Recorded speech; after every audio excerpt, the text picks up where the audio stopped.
Hi guys, how are you? How is your Sunday going on? I hope everything is fine.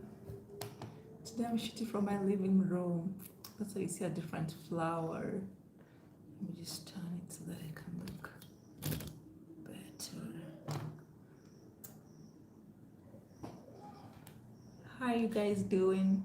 I'm just gonna wait for about a minute or two for people to come live, and then I'm gonna begin today's live. Hi, how are you? Welcome. Thank you for joining the live. I'm just waiting for one more minute for a few other people to join, and then we're gonna start off. So thank you for joining the live.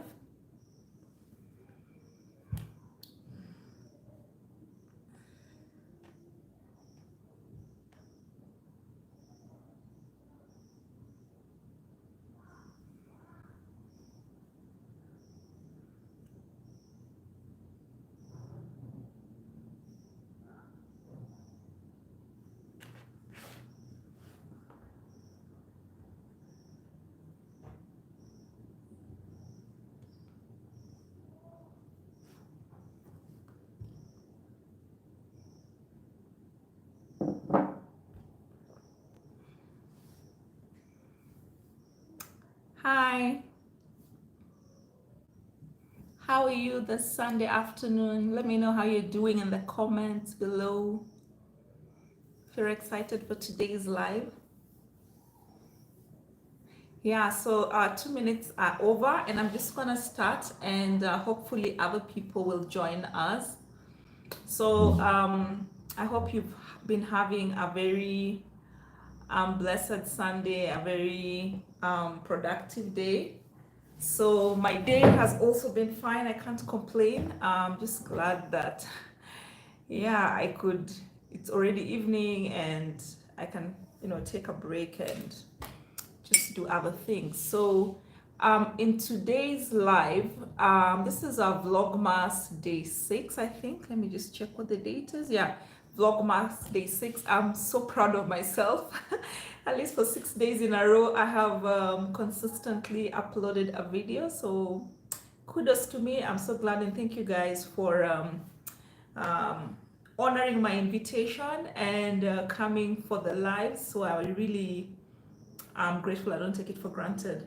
So today I just want to talk about a few issues, a few subjects, a few factors that I think it's important for somebody to consider if they want to start their YouTube channel. And this is based on my experience having been on YouTube for this is now my third year, I think, or second. I don't remember. I think it's my third year. I started in October 2017, so 18, 19, this is my third year. And basically it's those things that I wish somebody had shared with me when I was just starting out or before starting, and it would have just made my life so much easy. So the number one thing I want to talk about is when it comes to choosing a topic for your video, or selecting a niche for your YouTube channel. Like, what is your YouTube channel going to be about? And this applies whether you're talking about YouTube channel, pretty much any online business or online venture you're moving out to. It's important for you to decide what is going to be your niche, what is going to be your topic. And in my experience, the best way to go about it is to strike a balance between those topics you are interested in and those topics that people are actually looking for. So if you can strike a balance between the two and a middle ground, so something that people are actually looking for and something that you're interested in.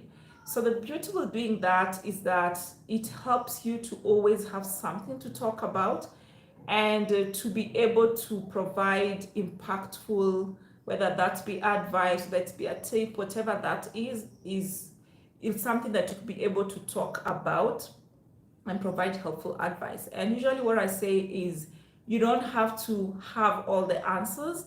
As long as you're interested in teaching other people is one way of learning. In fact, I have learned it's easier sometimes. So like for me, I have been able to learn more about YouTube and running online businesses and working remotely by teaching other people. Because if it's something that I have struggled with, I always want to document my step-by-step process of how I overcome that challenge, or also to talk about, like, if it's a success or an achievement, I like to talk about it and teach other people how they could shorten that learning curve for themselves. So that is one thing. You don't have to have all the answers, but as long as you're interested in that subject or in that topic, and there's people who are looking for the same kind of topic, then it's important that you could use that as your niche.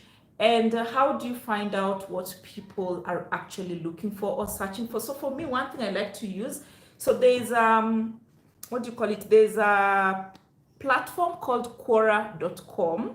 Let me see if I have the app downloaded. Yeah, we have Quora. So one app that I like to use is called Quora. This one, Quora.com. I don't know if it's visible. Yeah, Quora.com. And you can use it as an app, or you can just go directly to the website. And it's basically a question and answer website or app where people ask like questions from all over the world. And especially when I was starting my YouTube channel, I was focused mostly, like 90% was about travel and visa kind of information. So I would simply go to Quora and check what kind of visa questions were people having. And then based on my experience having applied for that kind of visa, or having been granted that kind of visa, and then I would come and talk about it. And that video was one of the videos that propelled me into monetization, because I got so much watch time from those visa guide videos, and it's because these are topics that people were looking for, and also there were topics that I was familiar with. Another strategy that I currently use, let me just see if I can share with you my laptop screen. So another strategy that I use is I don't know if you're able to see this. Oh, let me see if I can. Yeah, you can see my laptop somewhere here.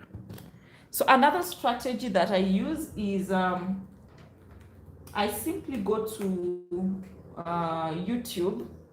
Let me, I don't know if I'm able to do that from my phone. But when you go to, why is it showing my website? My password is incorrect. When you go to YouTube, especially if you're logging in from a laptop, you, why is my password incorrect? Okay.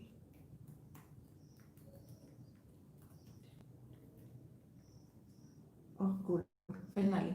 Yeah, so as I was saying, so, and what you want to do is when you log onto YouTube, let me see. I don't know how I'm going to do, I don't know how to hold. Yeah, let me just show you. This is my screen. So what you want to do is to log in incognito, because the challenge of logging in with your regular login is that because of algorithms, YouTube would probably send you to kind of things you've been searching for. So you want to log in incognito and then type youtube.com, and it's gonna log in here. So that's one thing that I like to do. So this is like a fresh page, there's no history, and that's because I'm incognito. It doesn't know me, I'm not even signed in. And then I just click on how to. So you know, the moment you click on how to, the algorithms will take you to what is trending around that time, and especially where you are based, because it's a very location based. You can see it's sorted by YouTube Kenya. So this is basically what people in Kenya are looking for. So we have, like, currently what is trending is how to cook pilau, how to bake a cake, how to make ice cream at home, how to make pancakes, how to cook chapati, how to twerk, blah, blah, blah, blah, all the way down. So these are the main things that people are currently looking for in Kenya right now. And so basically what I would do is I would visit the website and click on how to, and then find topics that I'm interested in and shoot videos around those topics. Something else that you can do is go to forums. So something else that I do currently is to visit forums. I'm just gonna put this thing up. Something else I currently do is to go to different forums that I'm members of, that I'm interested in, whether it's Facebook forums, whether it's Twitter, whether it's Instagram, whatever online forums where they discuss topics that I'm interested in. And then I'll find out the questions that people are currently asking, and then I'll shoot videos around those topics. So that is one thing you want to do. It's a very easy way to make sure that whatever videos you shoot on YouTube, there'll be people who want to watch them. And then the number two thing that I learned over the years, and I think it's important for you as you start your YouTube channel, is the editing process. Yeah, I think I've mentioned more than once on this channel. For me personally, editing is the most time-consuming process of YouTube. And before I started YouTube, I used to think the hard part will be shooting the videos, but I've come to learn that editing is one of the toughest things to do on YouTube.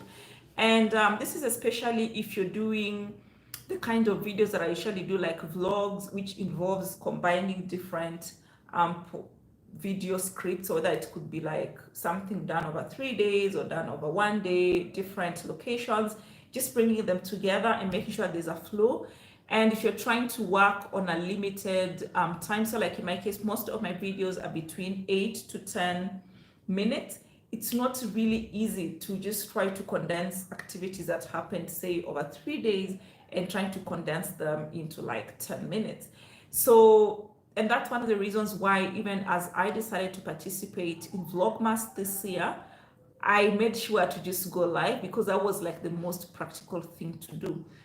And something that most YouTubers will not, you might not know unless you talk to a YouTuber directly, is that most people, especially if you have another main hustle, another main job, it's almost really impractical to also do, like, you know, the proper high-tech edits. And if you're doing like a lot of videos, so you may want, if you can afford it, you may want to outsource your video editing services. Sometimes it may force you to limit the number of videos that you can do, or if you're interested, like in my case, you can choose to go live like I'm currently doing, because I'm really, this is like my first time to engage in Vlogmas, and I'm really interested in that experience. So I think it was worth sacrificing one, like doing a sit down video and then editing within 8 to 10 minutes. So I had to sacrifice one, and I just thought it was better for me to go live, because it also gives me an opportunity to interact with my audience, which is something I've really enjoyed, interacting and just talking to my people. So I saw Kennedy sent in something. Hi Kennedy, hey there, welcome on board, and I hope you're having a great time. Guys, if you have any questions about YouTube, or that's what we are talking about today, but if you have any other questions on other topics, feel free to ask me in the comments below. So the number, so I've talked about editing, and something else that I do is, so not even just editing, so any of the tasks that you feel you can outsource, by all means try and outsource them. And that could be something as simple as even just coming up with the scripts for your videos. It could be your edits for the videos themselves. It could be creating the thumbnails. It could be pretty much anything that takes your time and is not like your strength, or something you'd rather outsource. By all means, go out and outsource it. And then the number 3 thing that I just learned by doing, and I used to, it never occurred to me. I used to look at as YouTubers, and most of them would just be talking, and I'm like, how is someone talking for 10 minutes without like reading or checking anything? And I just learned that most of the YouTubers actually first develop what you call like a script of what they are going to talk about. They go over it, and then that's when they present it on YouTube. And because of they have such very good editing, you might not even notice. You might think all that conversation happened in the 8 or 10 minutes that the video's length is. And I used to wonder, how are these people so flawless? Like, how will I ever get to that standard? But I just learned that scripting is so important. And that's why if you look at, right now, I have my notes that I scripted, and just to make sure that I don't just ramble too much and just go off tangent. So that is one thing you want to do, as much as you're trying to be as natural as possible as you shoot your videos, especially if you're doing sit downs like mine. You want to have a script where you write the main points of what you want to talk about and go over them, so that you kind of have your content at your fingertips. And against that, you don't spend too much time like reading or referring to your notes all the time. And especially if you're not like on a live video like mine, where you're trying to squeeze in as much important information as is possible within a short period of time. Guys, if you're enjoying the video so far, kindly give it a thumbs up. It helps with the algorithms. I really appreciate it. And then something else that I learned is about your thumbnails. Yeah, so when I talk about thumbnails, so thumbnails are basically, let me look for one of the videos.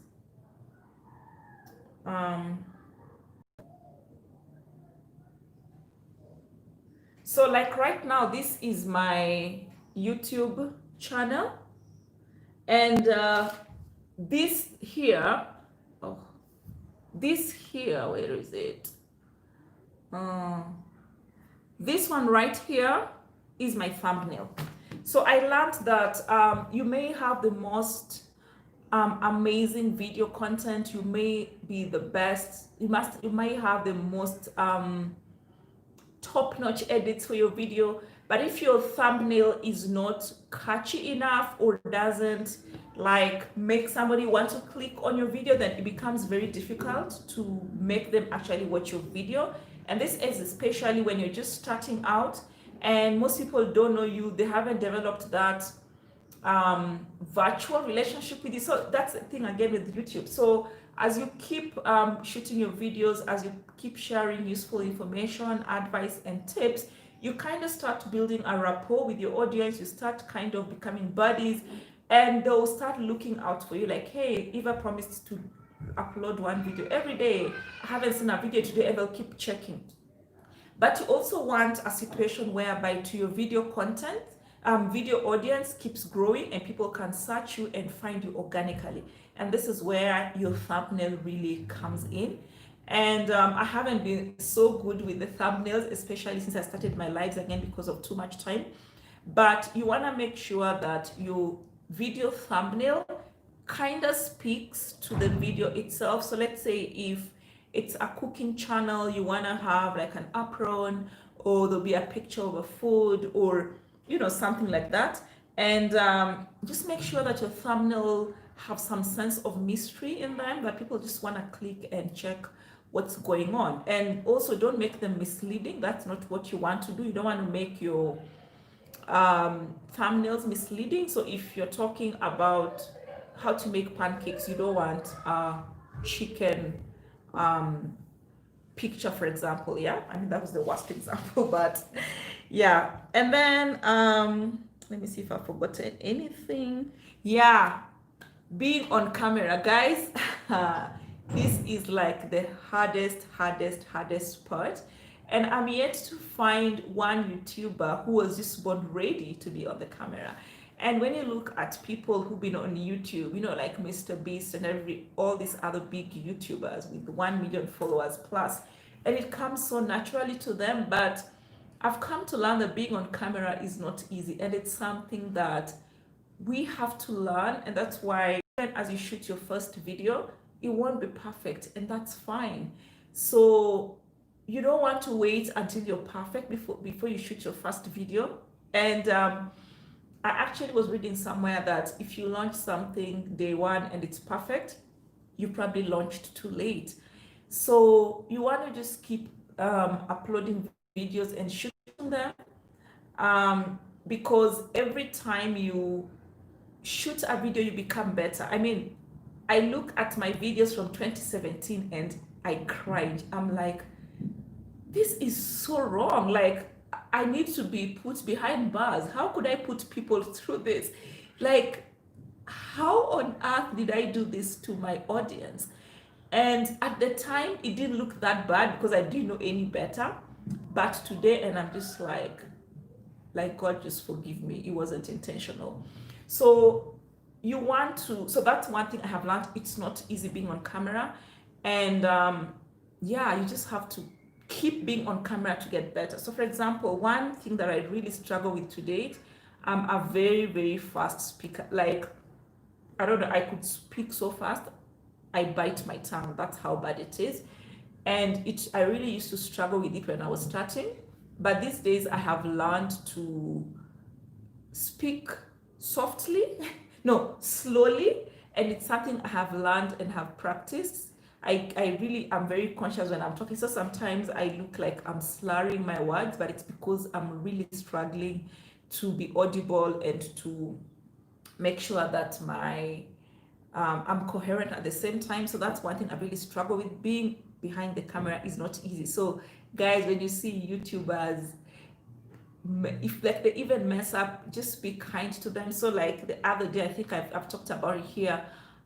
So something else. So in my case, for example, English is not my first language. Like I was born in the 70s, and English wasn't ubiquitous as it is today, where children are born and day one everyone is speaking English. So the first time I actually spoke English, I was in standard 5. That was like, I think I was 10 years old. So you can imagine I'm trying to learn English and I'm trying to learn Swahili at the same time. And I'm in a boarding school. Like that was so much stress for one person. But I think I have done really well. So there are so many words I still struggle to pronounce. And like the other day, I mispronounced the word suite, and I said suit instead of sweet. My goodness, the way I was trolled. But one, that's the other thing, which brings me to my next point. The moment you decide to put yourself out there on YouTube or on the internet for whatever reason, you must be prepared for 3 types of people. So the number one is the bully, the trolls, who is just people who just have a sad life. I don't know who wronged them, and they just feel like they should just be mean to everybody else. So you're gonna meet those kind of people. They will just come to your comment section and they'll be nasty. They will tell you all kind of things. So like the other day, I was shooting a Facebook live, and this guy comes to my Facebook live and is like, "You're so ugly. Go and put on makeup. What are you doing here? You're so boring. You look sick. You're not healthy," and all these kind of things. But thank God, having been on the internet world long enough, I just knew like this is just a sad person who's going to try to project what's going on in their lives to my life. It's not about me, it's about them. And even if I was unhealthy and looking sick, you need to empathize with me. Yeah? Like there's so much going on in the world today that being sick is not something to bash somebody about. And if somebody thinks that telling somebody how unhealthy and sick they look is an achievement, then the problem really is them and not you. And then with the background that you need this kind of people because they build controversy on your comment section and they help drive the algorithm. So it reminds me of something that my mom used to say, that there's no useless person on this planet. Even bad people with bad behaviors, they have a function. They could be used as an example of bad manners, or like they could be a case study for what is bad behavior. So just beware that it's not always going, everybody will not love you, and that's not your job. Your job is not to make everybody love you. It's not even possible. So just expect, the moment you put your life out there, then expect the trolls are gonna come for you, the haters are gonna come for you. And for me, it's a good sign, because if you're not doing something impactful, something that something great that nobody cares about, they won't even notice you. So the fact that they're even spending their bundles and their time to come and troll you, that's a good sign. You must be doing something really good. And I always take advantage of these people and I encourage them, come on, please keep doing your thing, because it's definitely working for me. And yeah, the algorithms like it when there's conversation going on. So it's a good thing. So look at it from that angle. And then the second group of people are those people who are gonna be supporting you, like they'll always be rooting for you and they'll make it known. So I have a few people who always come to my comment section. Eva, I like what you're doing, thank you. You helped me with this, you helped me that, and they always make sure to let me know. They'll send me DMs and stuff like that. And then we have now the other group who will benefit from your channel. I call them the silent observers. They will always be there to root for you, but silently. They will enjoy your videos and they will never tell you, they will never comment, they will never give a thumbs up, but they'll just stay in the background for the impressions. If you're lucky, they might like your video once in a while, but they'll rarely talk. So that's the other group of people you're likely to find when you start your YouTube channel. So let me just see what the comments are. Esther K, this is very informative. Thank you very much. I'm glad that you find it very informative. So I think that's all I had for today in terms of factors you need to consider when you're starting your YouTube channel. If you have any questions, I can see there's currently nobody online, which is still fine. So if you have any questions you'd like to ask me, feel free to do it in the comment section of this video. And I will see you in the next video tomorrow. So thank you so much, and bye-bye.